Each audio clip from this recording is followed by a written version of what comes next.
All right. Hi, everybody. Thanks for joining us. I'm here with Laura C. George, and we're going to be discussing a little bit of business art related stuff. Why don't you go ahead and introduce yourself, please? Sure. I'm Laura. I'm a business consultant for artists. I attempt to focus in on helping with the foundations of business and with the marketing, but sometimes it kind of goes out from there and sometimes gets into other aspects of your business. But what we'll be talking about today will be pretty focused. And if you do have an interest in learning more about who I am, pop onto my site, which is lauracgeorge.com, and check my about page. But otherwise, I don't want to go at length about myself. I'd rather just get into the questions. But Jason, I'd like you to tell them about yourself too. Okay. My name is Jason Stallings. I'm a mixed media fine artist. I've been doing that for about 9 years.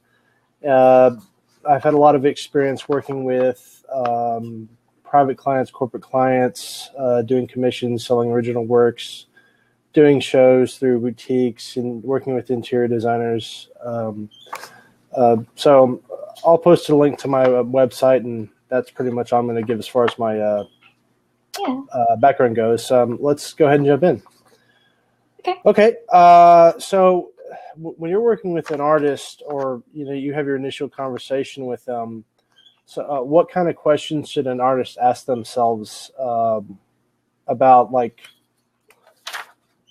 when they're what their expectations should be for themselves when they're considering kind of getting to an art career, more specifically with gallery work?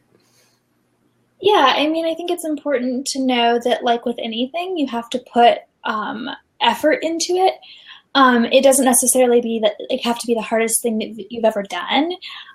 There's this great, I guess, money expert might be the phrase to use, that I've paid attention to a little bit online, Denise Duffield Thomas.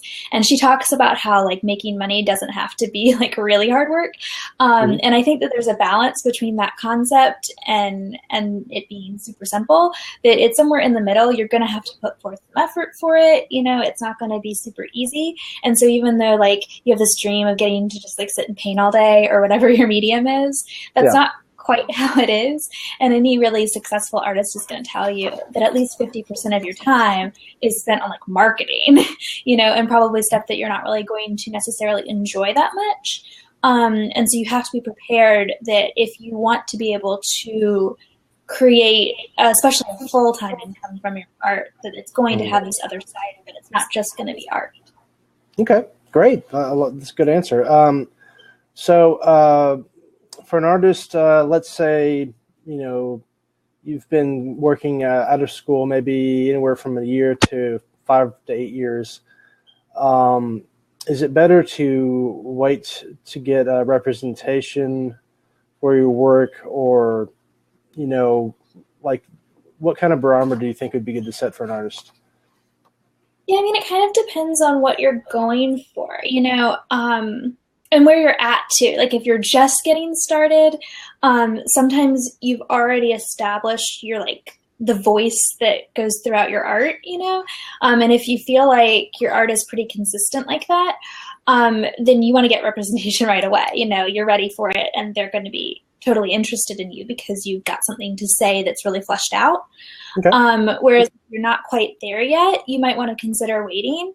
It doesn't really hurt to try to get representation, but you might get a lot of rejections, and you might spend a lot of your time on it when your time could be better spent connecting with collectors who are less likely to be concerned about whether your art's consistent or not. Sure. Does that make sense? Sure. Yeah. One thing I wanted to add is, everybody kind of has their way of getting into it. I got into, doing private commissions and original works through working with interior designers. There's a firm in Dallas called Hayslip Design Associates. Kind of got my start working with them. They would get my work in front of potential clients. I'm not exactly sure how that process compares to working with galleries, but it's a really interesting way to approach it. Yeah, okay. It is a lot of artists approach it that way too. A lot of artists kind of fall into it, right? They Yeah. don't necessarily like go seek out that stuff. It just sort of kind of happens a little bit wibbly wobbly to get into it, Yeah. right? Okay. I also wanted to say about that like getting representation isn't a necessity in order to make money from your art. It kind of depends on how you're structuring your business, what they call a business model. Yeah. And if your business model includes galleries, then it's more important to have representation, right? But if your business model is like on a completely different field, like if you're solely going to do licensing, if that's your whole thing, all you want to do is license your art, you don't need representation at all, right? Right. I mean, like I studied illustration in school, and despite the kind of weird stigma that comes with that, there's a whole world of opportunity as far as like licensing your work for publications and books and editorial work. There's a whole world out there that like a lot of kids, freelance like businesses and stuff. yeah, there's a lot of students who go to maybe like a regular liberal arts school and they go to an art program and they're not really exposed to a whole world of ideas as far as that's good. Anyway, let's go on to the next question. Okay, cultivating a relationship with the gallery. What should artists really going into that? What should they be considering? What should they be thinking about? I think the primary mistake that artists make when they first approach galleries is being like little scared ducklings and like terrified that the gallery is going to reject them. And what I think is important, as with any instance in which you're approaching someone you think is bigger than you, is to go ahead and put yourself in your mind on equal footing. Because the gallery wants you, if your art is good, because your art is good, and they need you, right? So it's kind of on equal footing. And when you approach it that way, it works better. I mean, to get a little more specific, I mean, like, it is really, what I find, it really is a relationship. It seems like sometimes gallery owners kind of have their priorities on like a single artist or a couple of artists. How should an artist gauge their interaction with that gallery owner as a barometer for like, is this the right person for me to be working with, or would my work, be better suited for a different gallery? I mean, I think it's like everything. You have to experiment with it and see what the results are, and if your results are happy, then you're going to want to go. And it's important not to get into a contractual relationship where you can't get out of it. And most galleries aren't going to put you in that situation. Most galleries don't have even any contract for most local galleries. And you want to just stay out of that situation where you would be kind of stuck. But then also, pay attention to how they treat you. If you feel less than when you're around them, figure out if it's you or if they're actually creating that experience. And if they're creating that experience, then you want to get out of there. Oh, definitely. Wow, we have 100 views. That's pretty cool. Wonderful. Yeah. Well, okay. No, that's really good. I mean, I think there's a lot more you could consider, and that's a whole other conversation. I just wanted to get your thoughts on that.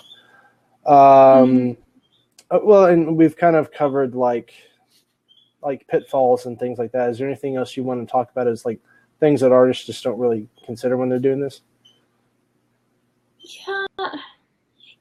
I think another thing to pay attention to when you're starting with a gallery, especially if you don't like walk in and get represented by them right away, if they're not like, yes, we love you, you're in, is kind of maintaining a relationship with them. Seeing if there are things that you can do that would help them, promote their exhibitions, or just make their lives easier. Maybe even ask to volunteer to like help hang a show or something. It's aggressive, but potentially you can build a relationship with this person in that they would then feel more warm to you later. And when you create work, they would be open to it. Okay. We just want to welcome Hannah Magnin. Can you tell us a little bit about yourself? Thank you very much. I'm Sam van Eerswijk. I'm living in Holland, and I'm just starting online magazine with my friend. Cool. And it's my first time on Blab, but I'm just searching for talented people. And yeah, we always searching for art and music and like exhibitions and to parties, photographers and stuff. But we Okay. just want to go like have a printed magazine. Yeah. Well, if anyone is interested, can they like post in the chat? You can connect with them. Yeah, I don't know. This is just my first time to be like in this social internet platform. So Yeah, we'll post in the chat and tag him with @Ohana Mag if you're interested in potentially connecting with him about being in his magazine, maybe, and see if any magic happens there. That's always fun. okay. Now, let's see. I want to talk a little bit about promotion with you, Laura. I guess I'd like to lead with that. Is like, what kind of steps would you be taking when you're starting out with an artist, as far as getting a plan going? Yeah, I think it's really important to first nail your branding and your target market and like how you're most productive so that you can ensure that you can gain stuff done. And those are kind of like the basics before you do anything. Well, not necessarily. Sometimes that stuff evolves over time. But make sure you have a good idea and a good start for that. But then you want to set goals. You need to know if you're going to get from point A to point B, you need to know what point B is, right?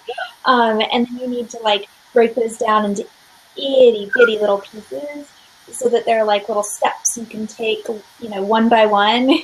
Otherwise you end up getting, and this happens to everyone, you get really overwhelmed by the idea of like that goal, and you're not really sure what to do next, and you put it off. Whereas if you just like write down a list of all the things that you need to do to hit that goal, and then you can just pick one of those things, and hopefully you've made them really small, then it's super simple to go ahead and do that thing. And that's how you're going to get, ramped up and going. That's how you'll get your traction, right? People, Does that make sense? ladies and gentlemen, boys and girls all around the world, I'm here to express my opinion. I'm gonna tell you guys something. You're artists, right? You studied art and you managed to study graphic design. You are the type of guys who only believe in their dreams. They do not do what parents say, and they end up unemployed in a Blab, telling, "How can I build momentum? How can I make money?" Art school was nothing more than beers and weird hookups and 1 hour of study per month. It's bullshit, man. This is was also smoking weed and stuff, but that's not really what it's like at all. That's hilarious.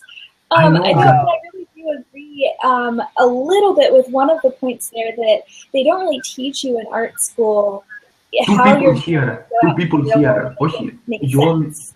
You all vote for Bernie or Hillary. It's my. I don't think that's an appropriate topic for this particular conversation. It's okay. Listen. Art students, I understand. You want to live your life, and you see us from the other faculty studying all day. You know what I'm saying? But my degree will not end up like this. You use your degree like this, and I use my. That's not funny. I know. I'm so sorry. That was really mean. I am.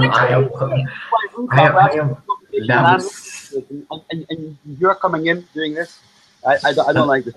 It was a nice talk. Who's you, man? Wrap up their conversations below. I don't know what goes. I think we need to go ahead and wrap things up from there so that we can take control. Yeah. Thank okay. you. Let's go ahead and continue. Okay. Let's like cover one or two more topics. Just asking in the chat, Jason, if we can pause and answer that.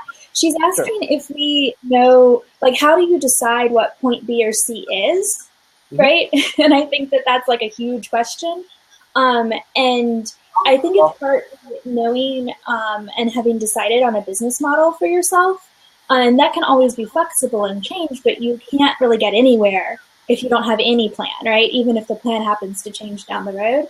So I think it's very important that you assess, okay, what do I want my end game to look like? If I have a successful full-time art business making tons of money, what does it look like for me? How am I bringing in the money? What streams are coming in? What things am I selling? And how am I marketing? Right? Because there are lots of ways to market. You don't have to do all of them. You can kind of pick and choose. And if you know kind of what you want out of it, it's a lot easier to decide what those goals are going to be underneath that, and how you're going to get there to achieve it. And then on top of that, you just have to research. If you want to get a gallery to represent you, you have to do your research. Like, what are the best practices in talking to galleries? What are the best practices in finding the right galleries and figuring out if they're a fit, and that sort of thing. Okay. Do you have anything you'd like to add? Yeah, she's serious, like recording this, eh? Yeah. Yeah, man. I'm seeing it. Our friend's gonna join the conversation. If that's all right. That's fine. Okay. Okay. Well, what are you doing exactly? Are you both artists? Yes. Art? Yeah, we missed the beginning. Jason's a mixed media artist, and I'm a business consultant for artists. I did some art when I was younger, and I just wasn't very good at it and didn't really like it all that much. So I moved on. There was another question in the chat that I didn't want to miss. Barb was asking if we recommend creating written business plans. Oh, and that's a good one for me. I have a course on this. If you're interested, I think it's like $50 on my site. I recommend writing out a business plan for sure, but not like one of those stodgy corporate, like SWOT analysis kind of business plans. I highly recommend that you actually cut down to the essentials, which is like a big vision for where you think you're headed, and then a revenue plan. How are you bringing in the money? Where's it coming from? How much is each thing approximately going to bring in, and how many of each would you then need to sell? And then a marketing plan. What channels are you going to use? How often are you going to use them? And these things kind of build the basis. And that's kind of like an artist's kind of way to do a business plan, which is a little bit more creative, a little less stodgy, and gives you the points that you really have to have in order to make the business work, right? Okay. Let's get back to the question. Sorry, I keep jumping into the chat, Jason. Okay. Yeah. Got a little bit of an echo there. Sorry, that's a bit of a problem sometimes. I guess what I'd like to ask you is, it seems like we live in kind of an age where the artist has to be their own advocate and they have to promote themselves in addition to working with the gallery. And it seems like that's a bit of a balance. But, what are the top 3 things an artist needs to have when they're kind of building an audience for themselves? Top 3 things. I think that's really being focused. And I'm not sure, I hope I'm answering your question in the way that you had in mind. But I would say, focus down into who you really want to be that audience. Because while tons of people might like your art, that doesn't mean that they're the same people who are going to buy it. And if you are trying to build a business, you really want to focus on the people who are going to buy it. And the other people who like it are going to naturally come in and, pay attention to you. But you don't want to put your efforts into them specifically. You want to put your efforts into the people who are going to actually pay you money. This is just business, right? And so be really careful about paying attention to, who is buying and what characteristics they have. And so that you can develop a target market over time, real good sense of that in your head and really pay attention to those people and direct things at those people. And I think that that's kind of like the most important thing when you're building an audience to pay attention to. But after that, I would think branding is probably your next important thing, making sure that you come across in the way that you're hoping you'll come across, the reputation that you want to build, not just colors and fonts, but also like your voice, that kind of stuff. Yeah, definitely. Do you have experience with that, Jason? I'd like to hear, since you're an artist, I'd like to hear kind of more directly from you about it. Okay. Well, that's kind of something personally I'm learning a lot about at the moment. I spent like the last 7 or 8 or 9 years, literally stuck in the studio. And then I had enough luck to get some commissions through kind of personal connections and things like that. And as the work has kind of slowed down a bit, I've taken some time to focus on my own personal presentation. I work with a web design business part-time, and the side benefit of that is I've been able to make a much better website for myself. And I think it's just kind of Your a website question. is really working. I can see your recent work. Go ahead and refresh it. It's a little buggy, but it should pull up if you do that.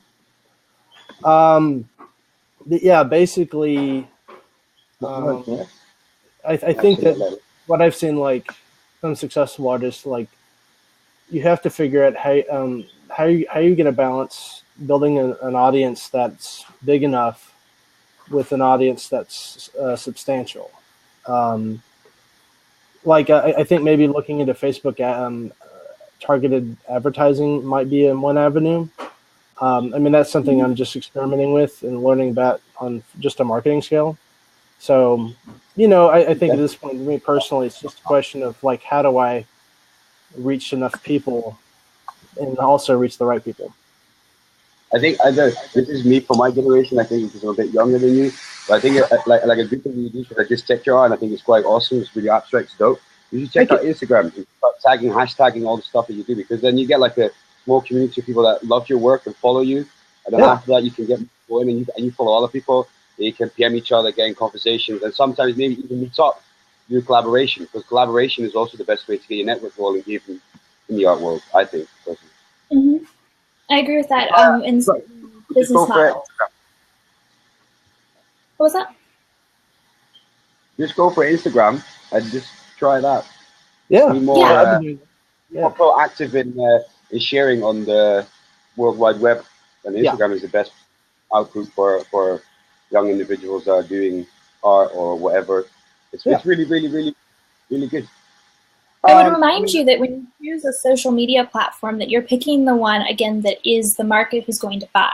Instagram is really great for a lot of artists right now, but I've also heard of artists who just totally tank on there because their audience is maybe like, I don't know, women in their 60s or something. And, those people aren't on Instagram. So pay attention to who really buys your art, who's interested in it, and don't put your work don't spend your time, I guess, on a platform that isn't going to result in actually helping you reach potential customers. Oh, you're already doing it, man. Oh, wow. No, I'm not done. Then I'm done. No. You made a very good point. Absolutely. I've got about 2,000 people following me now. I consider that a good start. Yeah. So, at that point, I think it becomes a question of how often are you posting to people? How much energy do you really want to put into that? Versus other methods of promotion. So I think it's just good to experiment and see what works for you. I've had a couple of potential bites on Instagram, but more than anything, if you're selling work that's going to be in people's homes or offices, I found that just being in person makes a huge difference, but it's not always a guarantee of sales. So I think that you just have to have everything firing on all cylinders at once.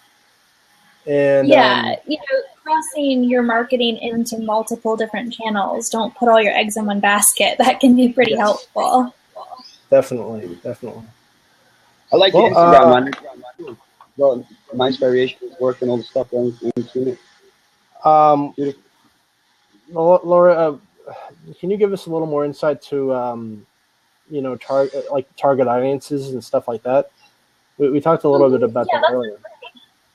Absolutely. That's one that I find almost everyone I talk to is how do I figure this out, right? And I think it's because there isn't really a proven step-by-step, you do this, this, and this, and then you suddenly magically know your target market, It doesn't really work like that, even though that would be fantastic. So you do end up having to kind of do a little bit of sleuthing, get a little bit closer, let that lie for a while, get a little bit closer. I find that it helps if you just talk to people. Talk to the people who like your art on Facebook or whatever, whatever social media channel you're on. Like, ask them, hey, why do you like this? Or like, tell me about yourself. That'd be an even better thing. Go like, tell me about who you are, and get a good sense of like, what people who actually enjoys looking at your art, which is the first step to figuring out who's going to buy it, knowing who likes looking at it. And once you've got a sense of that, you've gotten a little closer, you've gotten a little bit more specific with it. And then you can kind of like, okay, well, who is actually taking the step to like purchase something from me, even if it's something small, well, who are they? And don't be afraid to like, just talk to them, ask them questions. Like most people really want to give their opinions. And asking them for that opinion, it like makes them feel closer to you. They're more than willing to do it. And it gives you this great insight, One question I'd like to ask is, and I've done some work at galleries before, and it does. I mean, you definitely need to not be too timid with galleries, but at the same time, it seems like there's a certain set of like etiquette. A lot of galleries, some galleries will actually like provide criteria for like submitting work. I mean, today, like the days of like sending in slides is definitely past, which I think is a good thing. It just makes it easier on people. But from your experience, what do you think is the best approach to a gallery? Do you have any thoughts on that? Yeah, I mean, I think that what I've seen works most successfully with people is when they call the gallery and they say, what's your process for looking at new artists, And then sometimes the gallery's like, process, I don't know, just email us, and you'll probably get that a lot. In which case, then you can proceed with a normal pitch. But you might end up finding out that the gallery has like a very specific, like step-by-step process. And the worst thing you can do is like submit your work not going through their process, right? And it's something that like we do make that mistake just because we don't take the time to find out, or we like look on their website because we're afraid to call them. You don't even have to give your name to call them. Just ask them what their process is and hang up the phone once they tell you. You don't have to tell them anything about yourself. They don't need to know it was you. But it gives you enough information that you can come to them the right way, where they're not thinking, oh my gosh, she doesn't even care, or he doesn't even care what my process is and how I like to pitch, right? But then the standard way, if they don't have a process, is emailing them. This works the best because it's not time sensitive. They don't need to be free. They can be busy and come look at the email later or whatever. And making sure that you include a link to see some of your work. Don't attach documents to crash their servers, or people don't like downloading documents from their email. It's not fun. So just send them a link to like pieces that you think they would like that work for their gallery. And be short, be brief, and be specific. This is what I think is best for you, and I was hoping that you take a look at it and let me know what you think. And address them by name. Always address people by name anytime you email them. Like, take the time to find out who is the curator, who runs this gallery, and like address them by name in the email. Don't be like, to whom it may concern, because that's like a huge turn off. Sure. I mean, and that's just kind of like the general etiquette of like applying for jobs and things like that. Like, you want to connect to people on a personal level, but it has to be professional. Yeah. So I want to kind of ask you one or two more questions, and then we'll kind of move over to kind of a Q&A if that works for you. Sure. Okay, so I was kind of wanting to talk to you a little bit about like working through private commissions versus art grants or crowdfunding. I mean, do you think it's good for? You think it's worth an artist's time to kind of pursue those avenues? Yeah, I kind of don't understand why there are some people who are against crowdfunding. Right. I find it really interesting because it's kind of coming back full circle to how people used to do art, hundreds of years ago. You'd have a master artist, and then you'd have people underneath them who were working for them, which is fine. And you'd have a patron. The classic term patron was actually someone who would kind of pay you regular amounts of money and kind of fund your art practices. And then, of course, they would get the work that you finished. It was kind of standard, I guess. to have people regularly paying for your food and your studio space and your canvases and that sort of stuff.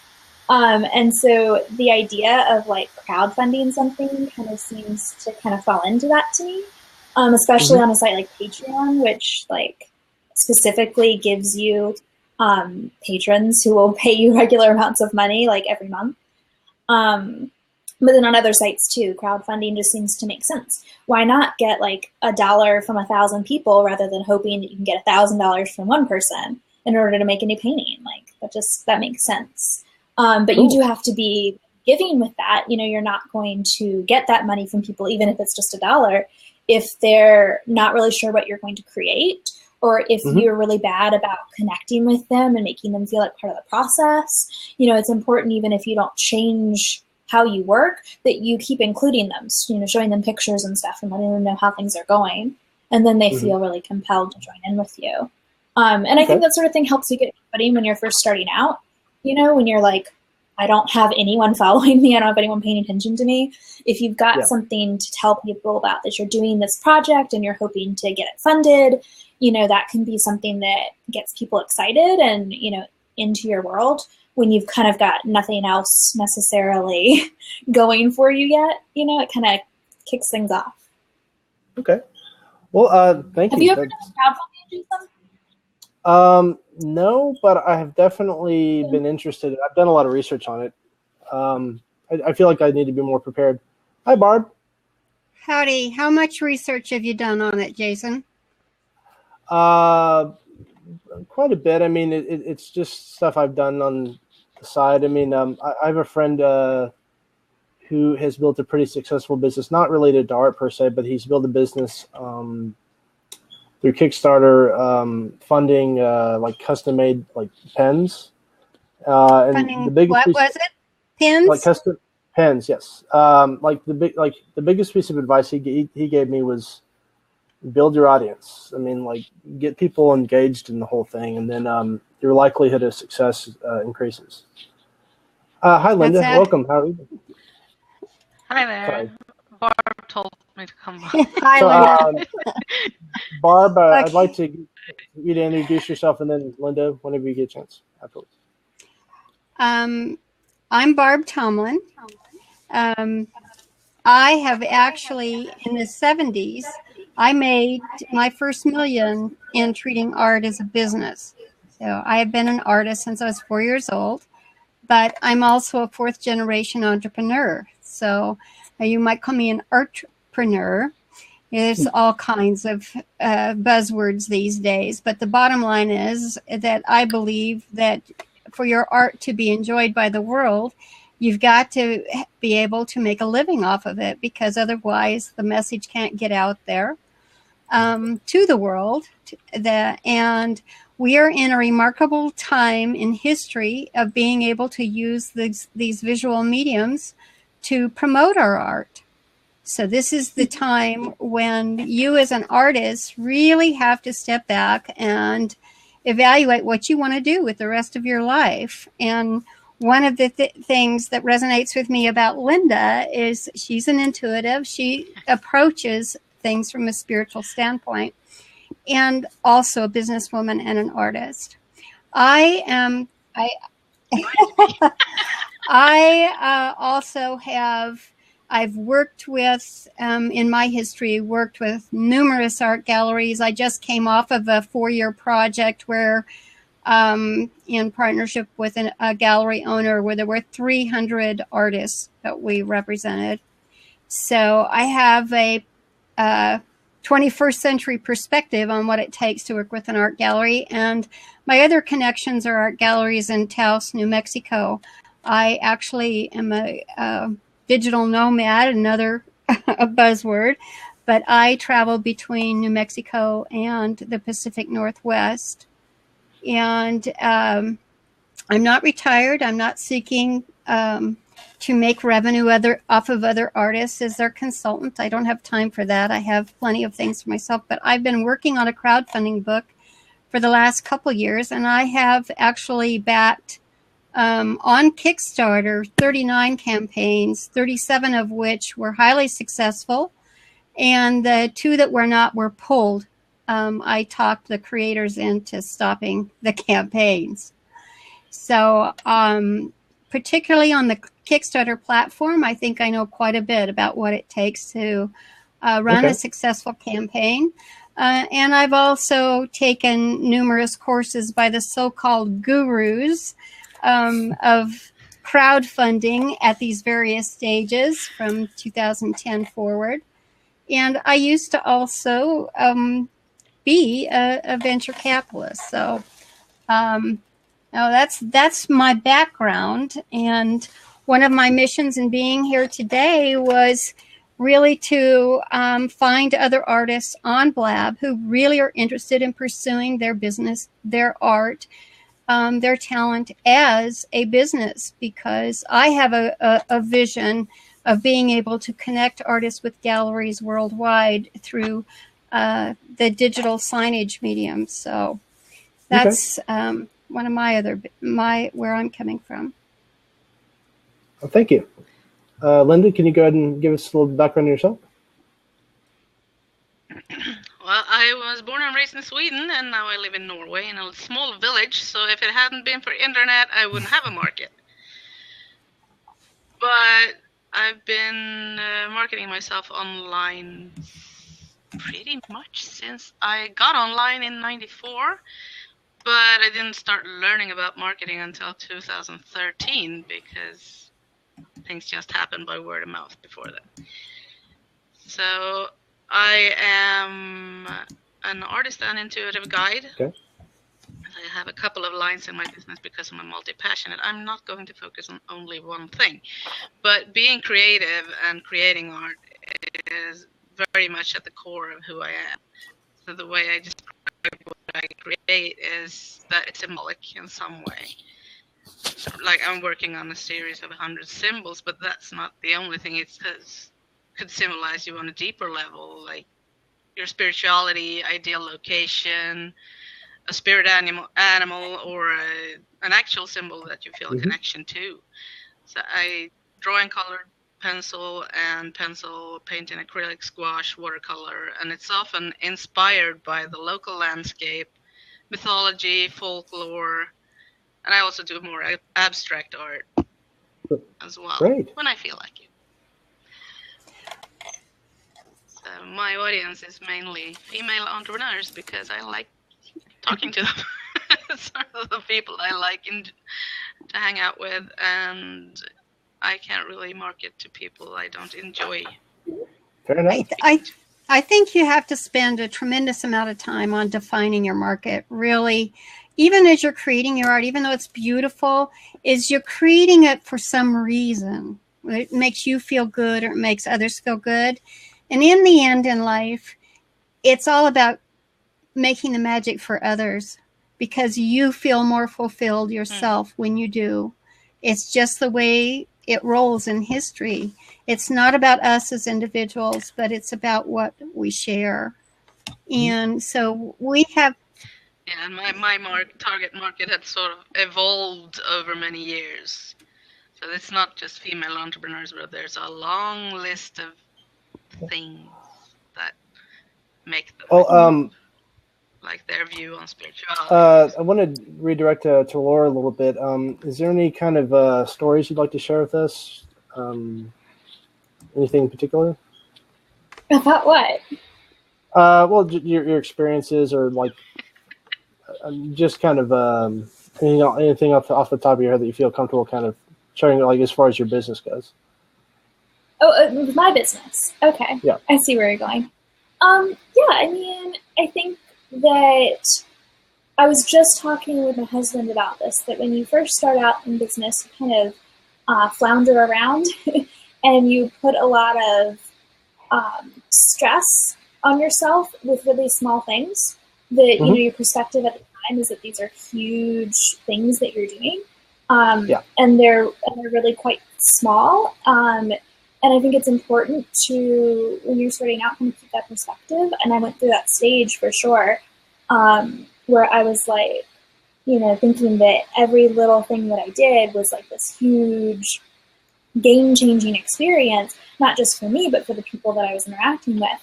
And I think it's important to both be careful about how you present yourself in the world and how you, handle the beginnings of your business, because it is your reputation on the line and because you want to be a good person. But to also have some perspective that the things that you're doing, you're just one person and you're just connecting with, a few other people. And so if you make a mistake, you can't take it, like, all you can do is apologize for the mistake to the people who were there and, move forward. You really shouldn't internalize it as, something that reflects poorly on your character or, your ability to make a cohesive and effective business. You can get past that sort of thing and you can still be successful. And that was a few years ago that I was going through that process. But I think, having just been talking about it, that was something probably pretty helpful to bring up for anyone who's watching, who's just starting out, Mm-hmm. I think the number one thing for all artists, whether it was in the 20th century or right now, is on concentrating on building your tribe or your fans. And that's in the traditional sense, we had to network in person, and starting with family and friends, going to our church, going to our schools, outward in our communities. And again, now here in the 21st century, we have the opportunity, just like all of us today. This is the first time we met, but we wouldn't have met otherwise.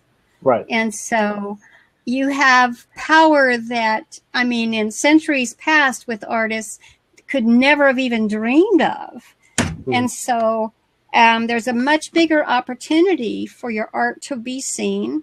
The sheer volume of people who are online, and Facebook is the number one platform that all artists need to pay attention to. Mm-hmm. But with the vast audience that you have, somebody's going to like what you do. If you're inspired to create, that's your gift that you've been given. There is going to be an audience for your work, but your job is not just creating it, but to get that message out there. And while this is, you need to share. Absolutely, it's all about. And I think the next thing, because so much is driven from our phones now, the smartphones, and even the most intimidated artist is pretty much driven to have a smartphone. And I worked with a lot of artists who had retired from other lives and had always wanted to pursue their artwork. And they were totally intimidated by a smartphone. And to tell them, you need to have a Twitter account, you need to be on Facebook, they went running to the hills. It's like, well, that's not going to be necessary. I'll and these little art shows within the community, and it only goes so far. And so, but now it's turning around. I have an aunt, 76, who just got on Facebook and sent me a friend request. So that tells you something. And I have another friend that was 81, and it's like, whoa, so they're not, and it's who has the money to buy your art. You have to look at that, because it's not just appreciating it. They have to have the resources to buy it. So the reason I jumped in, of course, as Jason mentioned, one of my favorite words, and that's crowdfunding. Mm-hmm. And I just want to get this little bit in that for artists, this is I supported an artist who has done multiple campaigns and has been highly successful. I'm writing about her in my book, but the thing for all artists, if you look at the platform of Kickstarter, that really was the mission in the beginning for that particular platform. It's reward-based crowdfunding. But to get a feel for your artwork is like, do I have people who are interested in where I'm going? Mm-hmm. I would suggest highly that everybody at least set up one, projects on Patreon to begin with, just to get feedback. But it starts again back on Facebook, and not so much even as a page, but having a group of, I have a secret group titled Team Barbie, and that's just for my personal fans. It's all my creativity. You can't get in there unless, I know you and so forth and so on. And that one doesn't come up on the radar anywhere. But the thing is, you start building that tribe. And that's where it starts from. Then bring them out here for conversation. Bring them to Blab. And I do believe that Twitter is here to stay with the changes that you've seen announced in the last week and so forth. There's nothing to be afraid about. It's called repositioning in the industry. And I really feel like, I mean, in just the fluidity of what the Twitter interface is about and what has happened, I think that you need to have that as one of your core social media platforms. I definitely, from my own research with artists, Instagram is essential. So is Pinterest, because I think, Jason, that you mentioned working with interior designers, did you not? Mm-hmm. Yes. And so they are on Pinterest. Mm-hmm. They are definitely there. And so your Instagram and your Pinterest, working those platforms heavily. But it all gets down to people do business with people. Mm-hmm. And so the more you can, I mean, you look here and you say, well, there's 142 people. That's not a lot of people. If it's the right people, that's all it counts. Because only one person could buy one piece of artwork. Yeah. One thing I want to bring up about interior designers, there's definitely kind of a double-edged sword with working with them. They can be really good resources. Like I have tons of work on my site that looks great in certain spaces, and that's a result of interior designers. I think one thing that you need to consider with them versus a gallery is interior designers, like, you're kind of like the bottom on the totem pole as far as hierarchy of importance goes. But that being said, when your work is in the right spot at the right time, it can be the defining element of their whole setup. So I think that you kind of have to go into a business relationship like that with a certain amount of patience. But it can be extremely beneficial. Mm-hmm. Jason, I also think that with the social media, that you have to be careful about relying on it to be the only way that you connect with people. I mean, it's very important. It's a good tool. But, for instance, if you're trying to connect with interior designers, just being on Pinterest and, maybe commenting on their pins isn't going to be enough. You have to actually connect with them directly. Phone them up or send them an email. Relationships. Yeah, build relationships. Like, seriously, you're not building a relationship just by hanging out on Pinterest, I wanted to bring up, somebody asked something about Saatchi, and that is a gallery. I think they're primarily out of London. They're also an advertising business. I have an account with them. It's a great resource if you can figure out the settings. And if anybody has any questions about that, I'm happy to answer. They have a really great setup for selling prints to people. I think that there's a little bit of a limitation as far as like how big you can go, but that depends on how you set up your photography. And the benefit of that is that they basically do all the production and shipping. They do take more out of the sale, but I think that's a good resource. The thing that you need to understand about those things is, like, the traffic doesn't necessarily just come to you. You have to drive it. So that's all I wanted to add about that. Linda, do you want to add anything? Completely. It's like every One way site. to drive traffic is YouTube. I'm going to have to bow out, so it's great to chat. Bye, Thank you very much. Thanks for coming on. Yeah. What I was saying, that one way to drive traffic is YouTube, because the people on there love seeing work in progress. Well, everywhere. Everyone everywhere loves seeing work in progress. So any platform you're on, share what you're working on. And since it's owned by Google, it's a major traffic source. That's true. I want to be careful, Linda, if you don't mind if I interrupt. I just want to let everyone know, like, really briefly, and then right back to you, that I want to be careful that we don't give you some sort of laundry list to suddenly, feel like you have to be on all these platforms and that you have to be really active on all of them, like right now, and like every day, tons and tons of posts. Like, chill, relax. Start with one platform that you enjoy being on and that you know that your potential customers are hanging out on.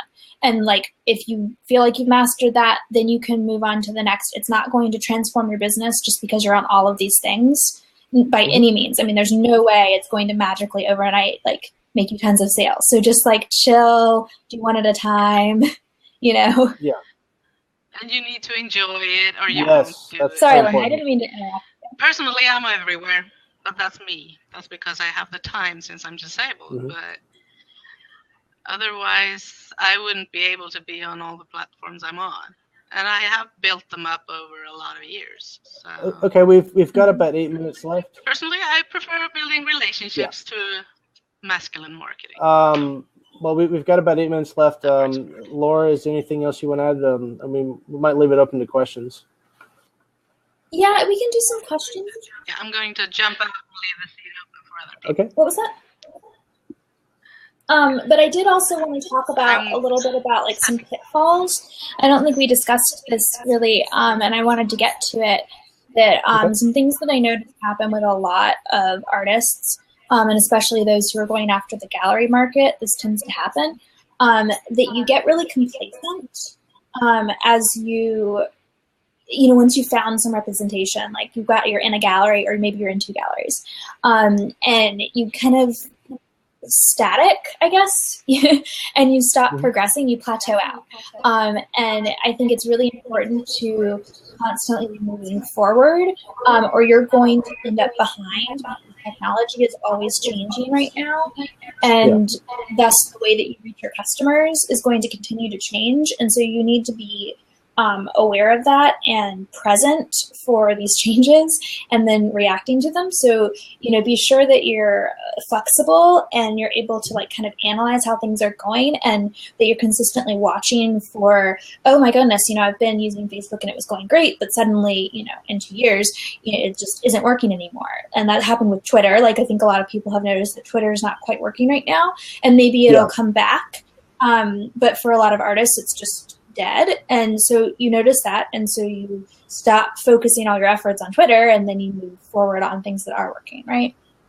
Okay, let's welcome. Hello, it's me Hey, again. welcome back. Hello.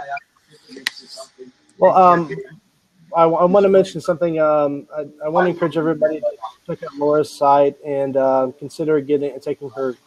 Tell us a little bit about what your introductory work is, like when people get involved with you.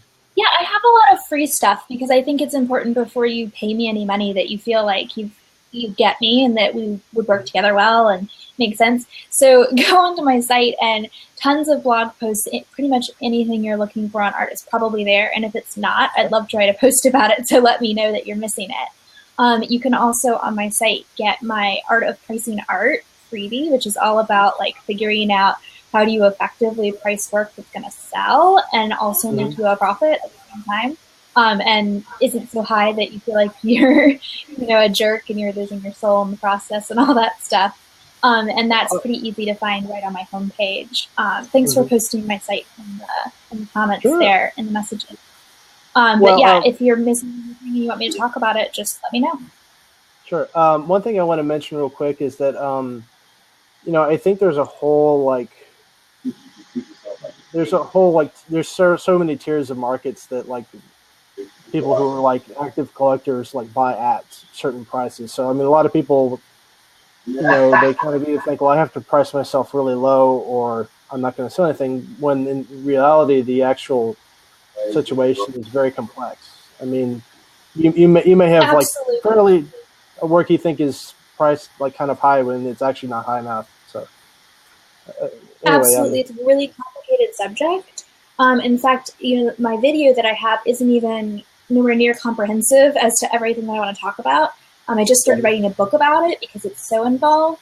But I think there's a lot of psychological stuff that goes into the buying process, and that you're assessing from your own perspective rather than your customer's perspective when you're choosing the price. And so you end up running into some problems because the customer has a ton going on in their head when they're buying from you.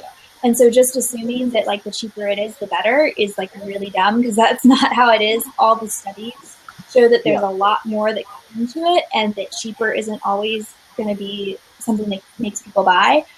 So be really cautious about that. Don't let your own worry that you're going to like gouge someone and that they're going to be like feeling like they can't buy because it's too expensive. Don't let that fear get in the way of pricing in such a way that they will want to buy from you. I mean, it indicates value to have a price tag on something. And if your price tag is $10, like that's not going to view as incredibly good quality, right? And tons of other stuff. Pricing's hard. Yeah, I mean, I find that a common mistake, and like I've been in a lot of group shows in the last year, and I think artists kind of get into the situation without a real knowledge that they're kind of selling themselves and their peers short. And I